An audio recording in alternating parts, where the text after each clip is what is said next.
Hello, welcome to Studies in Theatre MOOC course. We are discussing writing in theatre, and today we will be discussing about comedy, how to write comedy. I'm sure that brings a smile on your face as it does on my face. So let's smile and start a discussion of how to write comedy. Well, I'm sure when a playwright sits down in a corner of his or her room or in any particular place for writing comedy, he or she is not all the time smiling because at the end of the day, writing is a serious business, even if it is writing a comedy, because it's comedy is something that you write very seriously so that it impacts people to become non-serious and they become funny. They become full of mirth, full of laughter. They enjoy, they are amused, they are tickled, and they feel unsettled. They laugh at themselves, they laugh at others, they laugh at society, they laugh at social norms and customs and so many things that our world offers to each other for laughing.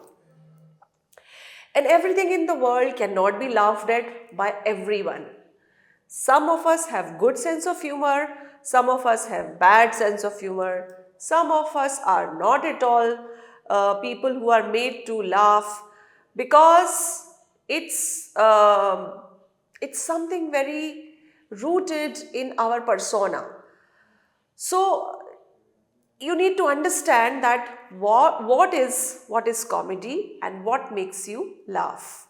So a definition of comedy acts is that performances that are aimed at eliciting laughter through humorous storytelling, jokes and physical comedy. That is called as comedy act. And it is very significant in theatre and entertainment. Comedy acts entertain and engage audience through humor, wit, and clever wordplay, providing moments of levity, amusement in various forms of entertainment. So, you know its definition. Probably you have never thought of defining what is a comedy act, but if I ask you to write something down and create a definition out of it, you will be able to create a definition out of it. Because it's something that we all have experienced in our lives. It's something that the world cannot exist without. We cannot have any life where we are not laughing. All of us have laughed at, all of us want to laugh. So why not learn to make others laugh? Well, we do that by sitting with our friends, by cracking jokes, by sharing anecdotes, by mimicking people, by copying our seniors, our teachers. But can it be written? If I write something and then somebody else will perform it, will that be funny? Will that create comedy? This is an important question. Think about it. Although I'm trying to share with you how to write comedy act, how to write pieces of comedy, but I must caution you that these are the tips that can work only when you really are serious into writing the comedy and you take it seriously. So you need to understand comedy. You need to understand that things that we enjoy are really difficult to decipher. It's something like that you enjoy a dish or something that you relish in eating, but when you go through its recipe, it is totally different. The ingredients sound very different, the spices sound very different. You never thought that this could be cooked this way, or it doesn't look like that we will be able to cook it when we look at the whole procedure. So that is true about comedy also. It doesn't look like that you will reach out to people to make them laugh when you are writing about them, writing in such a manner as I am sharing with you. So it explores the various forms and styles of comedy.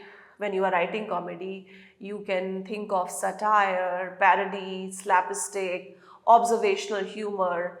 Analyze comedic techniques such as irony, wordplay, exaggeration, incongruity that create laughter and amusement.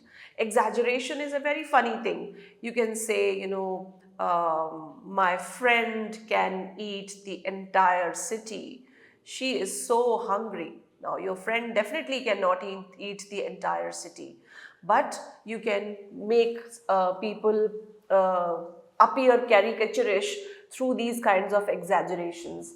So this is an important thing. Word play, somebody's name, for example, the importance of being earnest.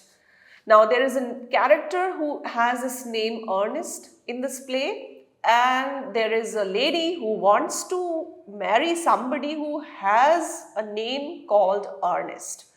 Now, if you look at the name Ernest, it's fine, but when you also look at the meaning of the play, it sounds that the importance of being earnest means how important it is to be sincere in today's world. So both, this is a word play. So there can be hundreds of kinds of word play. Word plays are rooted in our knowledge of language. Word plays are rooted in our exposure to to idioms, to proverbs, and the variety of people that we meet all around. So that is something that you can try on your own and keep enhancing those things. So try to aim laughter and amusement, and then you can work upon these things. The important thing in comedy is timing and delivery. Now, that is something really very, very important. You must understand, and I'm sure you all know this because you must have come across bad comedies also, which tell us how not to write comedy or how not to do comedy. Because when a joke fails to make people laugh, it is very bad. It's a very sad experience. It makes us sad, more sad than the real sadness can, because a joke is supposed to make you laugh and it should not make you feel upset. And this is the reason that there are some people in our circles who tell jokes very nicely. So we always want to listen to jokes from them, but the same joke is repeated by some other person, it doesn't make us laugh the same way. And that is the reason that you should know the importance of timing and delivery. Uh, Pacing, the rhythm of jokes can significantly impact their effectiveness. So keep this in mind. Importance of timing and delivery is so crucial. Then try to experiment with pauses, beats, cadence to maximize the comedic timing and build anticipation for punchlines. So there is a certain build up in the joke. There is a certain build up in a comedy act, in a sketch, and people wait for something is going to come. So after every 2 3 sentence, after every 4 5 sentence, there is a punchline, there is a punch in the joke. And when you prepare your audience for that, and then perfect timing you follow, you deliver at perfect timing that punchline, that joke, then it maximizes the comedy impact. And this is important. So you may need to take pauses, you may need to have some beats in the speech, you may need to have some cadence, the flow of language, in order to make people laugh. Then, audience engagement. Of course, audience engagement. How can you have a joke when there is nobody to laugh? You can laugh at yourself, you can laugh it to yourself, but then you write comedy, you want to crack a joke, you want to make people laugh, and you want to see how does it impact when somebody else is being told the same joke that you laughed at and you enjoyed. So if audience is not aware, maybe suppose you're cracking a joke about a classroom to somebody who has had his education long back and is no more interested in going to classroom humor and doesn't want to bother herself about classroom, will probably not give you the same response about classroom jokes. So you have to keep in mind the audience demographics, preferences, what kind of atmosphere is there, what kind of people are sitting where you are, or for whom you are writing this particular thing. So this is important. And cultural references are also important, like what cultural references generally make people laugh, because in every culture there are certain topics which are very fondly narrated and shared and laughed about by people. So each community has its repertory of these kinds of anecdotes, jokes, topics, characters, caricatures. This is a cultural aspect, so you need to be aware of this cultural aspect. And moving on, then it's the authenticity, originality in comedy. Try to be original. Try not to copy the same jokes or the same kind of punchlines which have been used various times already. One-liners or some imagery that is already very much popular. Like there are some specific kind of things which are already so popular and they are repeated so many times that sometimes people think that it is safe not to go not to experiment too much and depend on already existing kind of things, and that becomes very predictable for people, for audience, and they don't laugh at the humor which is very easily predictable, that what is going to come after this line, where is this joke leading to, where is this build up leading to. So that is not something very desirable. In the other thing is inspiration. Now that is something that is the real juice, the real crux lies here. Where will you draw the inspiration from? Everyday observations, interactions with people, experiences that contain elements of humor and absurdity. So life is full of absurdity, life is full of humor only when we start observing it. So you have to transform yourself into an observer, into a spectator of life. So be observant if you are really serious into it, and you don't have to develop it as some kind of technique, because some people are very good observers. They know what is funny in something and they immediately pick that and they use it, they build a joke around it, they build a whole sketch around it. So try to learn these methods. But all of us have some element of fun in our heart, fun in our personality, even if we are not the person who always make people laugh. Cultivate it, try it, test it, and then you can grow it further in the right amount, in the right way. Then look at the current events, pop culture references, societal norms. These are the material for comedy and the satire. Absurdity is a very important thing, because absurdity can be anywhere, everywhere in the world. Because absurdity is not something funny about anything, it's some kind of improbable this improbable statement on something where no fun or no humor existed. As you see in Waiting for Godot, the play is an example of absurd humor and it makes us laugh because it's a very funny play. And that is because there is nothing in waiting. How can waiting be an entertainment? And the antics that these two tramps do on stage, it transforms the whole process of nothingness, emptiness, barrenness, and the long wait that they are doing into a very funny experience. Audience keep laughing. They do not expect anything because the play is famous for offering nothingness, but what they do is keep laughing. And that is absurd because everything is so absurd that we just have to laugh. So absurdity refers to, the uh, stating some kind of fun or observing some kind of funny thing in very improbable situations. So you have to create absurdity out of situations. Keep exploring events, references, societal norms, which you can transform into absurd humor or absurdity.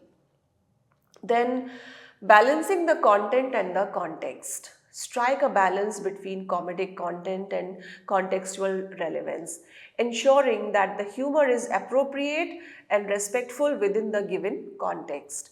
Navigate sensitive topics and taboo subjects with tact and sensitivity while pushing boundaries and challenging conventions. You have to be very smart when you are dealing with taboo topics because humor is meant to give messages. It's not that comedy people, humorists should stay away from controversial topics or taboo topics. That is where we need to pick our stuff from, because if you take them up seriously you can probably end up having problems. But if you make people laugh about something and then at the end of it they start thinking about it, then that's the right balance of your art, which is very crucial. So, content and context both have to be relevant, and you must have a very important balance of these two things. Humor should be appropriate, respectful, and it should not deviate from the given context so that the message that is intended should not be lost in the entire situation. Then, of course, dedicate time to practice comedy writing through exercises, prompts, and experimentation with different comedic styles and formats. Embrace feedback and revision as integral parts of the comedic writing process, refining jokes, timing, and delivery based on audience response and creative intuition. So, keep practicing. It's an achievable art, it's an achievable technique, it's an achievable thing. It's not that you can't do it. Keep trying, keep practicing. Write small things, prompts, do small experimentations with different kinds of formats like, satire, satirical joke, or parody, or wordplay, slapstick. Do different kinds of writing and then take feedback, learn to revise. And some parts of may need revision. Maybe the joke needs more polishing, more refining in terms of timing and the delivery, so that you can make your audience enjoy it in the best form. Then, what are the other aspects? Like humor can be taken from everyday observation, people's quirks, people's ironies, and their society, in the society that you live in, the human behavior that you see around, how people walk, how people sit, how people eat, how people munch, how people burp, how people, twitch their body, how people, stand, how people, uh, the demeanor of the people, the reaction of people, how they sleep, how they close their eyes, how they move their hands. This is very important. And then, other than this, is the relationships, the interactions that people have, the responses people have in different situations, how all these things are present in our society. So use keen observation and witty commentary to highlight the absurdities of everyday life and the universal experiences, because the basic human emotions are same, and to a certain extent all people of the world are able to empathize with each other uh, when it comes to sorrows, pains, smiles, laughters, love, caring, sharing. So you can approach these things from various perspectives, from various angles. That will create an empathetical atmosphere in your comedy, that will tickle the audience, that will hit them, that will unsettle them. embrace exaggeration, absurdity to create humor that stretches the bounds of reality and defies expectations. For example, somebody is forgetful, and to what extent people can forget. You can make it a very exaggerated case, like you can keep telling that the person forgot to put on a hat in the cold winter, the person forgot to put on a jacket, or the person went out and forgot to take money, and then you can keep on exaggerating that person forgot to bring home what he was supposed to bring from the shop, and then he left it there when he went there, and then he again forgot something else, and this time came with the packet but forgot something else. So the forgetfulness can be exaggerated as one funny situation. So similarly, there are so many other things that you can stretch to the bounds of reality, and to the very, very, beyond the reality expectations. Amplify the characters, situations, conflicts, funny sounds, funny gimmicks, how people can say, when somebody is surprised, somebody is upset, how they react, what kind of words will they use, make it very extreme, make it very, very disturbing, so that it makes people laugh, it sounds very funny, it invites acting in from an actor, it pushes an actor into acting. So this is something that you can do.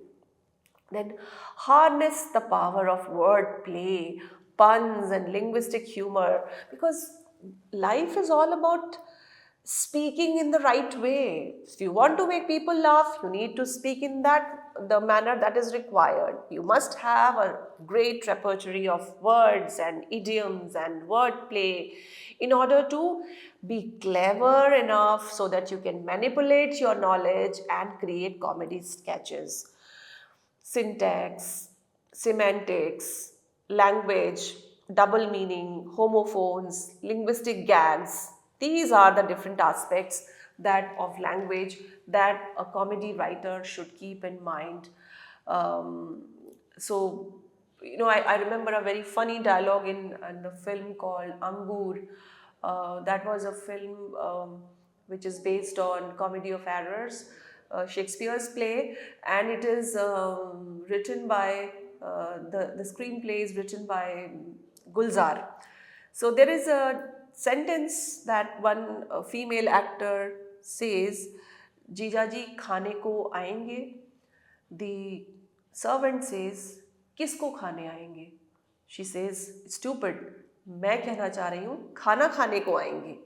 So this khane word, simple word, has been used as with the word play. It's खाने को आएंगे मतलब क्या मुझे खाने आएंगे मतलब, that means is he angry? That is the intended meaning when the servant says kisko khane aayenge, and when what she wants to know is whether he will come to have his dinner. So this is something very funny. This is just a small example. I will show you some video clips and other things in order to share with you these kinds of things in my lectures that you will watch later on. So other things are like physical comedy and visual gags. So incorporate a physical comedy and visual gags to complement verbal humor and enhance the comedic experience. Use exaggerated gestures, facial expressions, slapstick antics. Slapstick antics are, body movements, how people are falling, standing, sitting.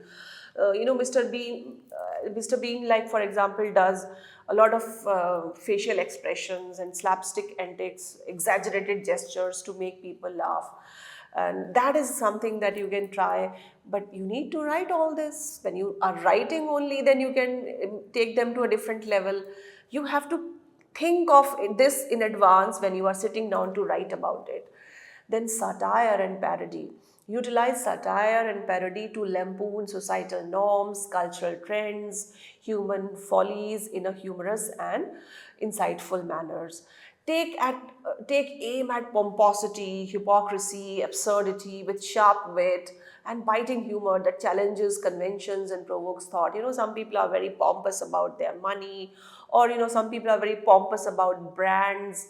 For example, in uh, Three Idiots movie, there is a character who is all the time talking about brands and money, and the protagonist Amir Khan exposes him by spilling chutney on his shoe, and he immediately says that मेरा इतना महंगा जूता है, it's a branded shoe and you have spoiled it, and he tells the money of that shoe, and then he exposes that this fellow is all the time talking about his wealth and his money, and it's so pompous.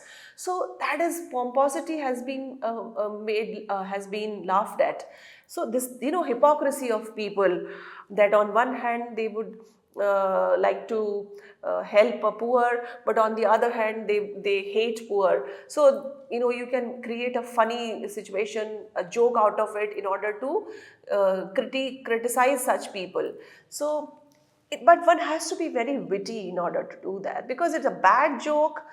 A very badly written comedy is something that leaves a bad taste. So it should be witty. Wit is intelligent humor. Wit is not just humor but intelligent humor. Try to think of that level. Then repetitions and callbacks. Employ repetition and callbacks to create running gags. Your gags can have a set of repetitions. One punchline comes again and again. The callbacks are there. These motifs help the audience in getting connected to your sketch, to your text, and it also gives very deep meaning to the entire set. So, jokes that you have already cracked, they can become the cornerstone for your new gag, for your new comedic sketch. So, this is how you build up on your different aspects of comedy. So, how can you practice? Again, for writing all kinds of dramatic pieces, you need to continuously engage in writing to sharpen your skills, crafting your comedy acts, analyze them from various perspectives, identify the techniques, and take feedback from peers, mentors, comedy professionals. Also attend workshops, online forums, and also explore topics of very different kind, because don't just live in that straight jacketed atmosphere. Keep exploring different kinds of things, because the different writing prompts, different topics can make your work appear fresh. So look at characters, study the character, dialogues, writing prompts. These are the exercises that are available in public domain, and a lot of even well settled and successful comedy writers and comedy sketch writers, they also undertake trainings and workshops all the time in order to continue sharpening their art. It's not something that is settled forever once you start doing it, because you always have to keep going back to basics in order to make yourself realize that some basic rules like practicing, feedback, critiquing, revising, sharpening are always required to be revisited. Then workshops should be attended, various new topics should be added to your existing repertory of the jokes and the kind of humor that you do, or the kind of comedy writing that you do. So, live performance and rehearsal are the places where you can practice your monologues and comedy acts. Use rehearsal sessions to fine tune, to pace. Don't think that all the stand up comedians, they come on stage and they do it there and then. No, no, they already have had rehearsals. It's Improvisations can always be done there and then, but they have done rehearsals, and then only they come to with a practiced timing and pacing and rhythm of their jokes and language, and that is why they are able to deliver it with such impact. Continuously educate yourself about people, about issues, attend classes of writing, go to workshops, participate in seminars, enhance your knowledge and skill, be updated on the different kinds of trends that are going on in this entire world of comedy, entire with your peers, with your friends. and you need to stay relevant when you are doing this. So you have to be updated. You cannot talk about something very obsolete or in a manner which is very obsolete, because it is a competitive field, and you have to participate in that competition of art with a very fruitful mind, with a positive framework, constructive role. Be persistent, be resilient, don't give up. You will achieve it, but you have to continually be at it with a positive attitude. And this is a journey on humor. How can it be boring? How can it make you sad? First of all, you need to enjoy the humor that you are doing. Then only you will be able to make people laugh. So learn to laugh at others' jokes as well. Learn to laugh at yourself. Learn to love humanity in general, because that is what leads us to love people's antics and laugh it away. And that makes us, a compassionate humorist. So these are important things. These websites are recommended by me for the Comedy Writers Room, the Comedy Wire. These are some websites I have come across. You also can explore on your own, because these websites, a lot of material is available online. A lot of workshops take place, online things. And they are not all like online classes which were boring. You can see these kinds of lectures that we are having together. They are not boring. We are trying to put in so much of information about the entire world of theatre into these lectures. So they are very informative. They have been a learning experience for me. I'm sharing it with you. So similarly, when you go for attending some course on comedy and writing and workshops, seminars, they definitely help. The good ones definitely help. So try to remain in touch, in loop with the good activities, or access online communities, forums where aspiring comedians, writers share insight, experiences and feedback on. So, there are interviews of behind the scene work also. Great comedy writers, comedians, stand-up artists, they share about how did they write it. So although it doesn't look like a very exciting process, but since you are serious at making people laugh, so why not let it, attend those serious things so that you can make people laugh louder. So this is all that I have to tell you today. These are some more forums, writing forums and communities, the art of creative writing, Coursera, writing excuses, it gives you podcast, and it is an online community for writers. So keep honing your skills of comedy, keep laughing, keep enjoying. So these are all the resources, show scripts, Comedy Central. Comedy Central offers a wide range of comedy content, and they also are into training people, giving podcasts about how to write and these kinds of things. So it's a good option to explore. So this is it from my side, students. These are the pictures that I have used. I'll meet you in a different lecture, continuing with our discussion of writing and many more things. Bye-bye.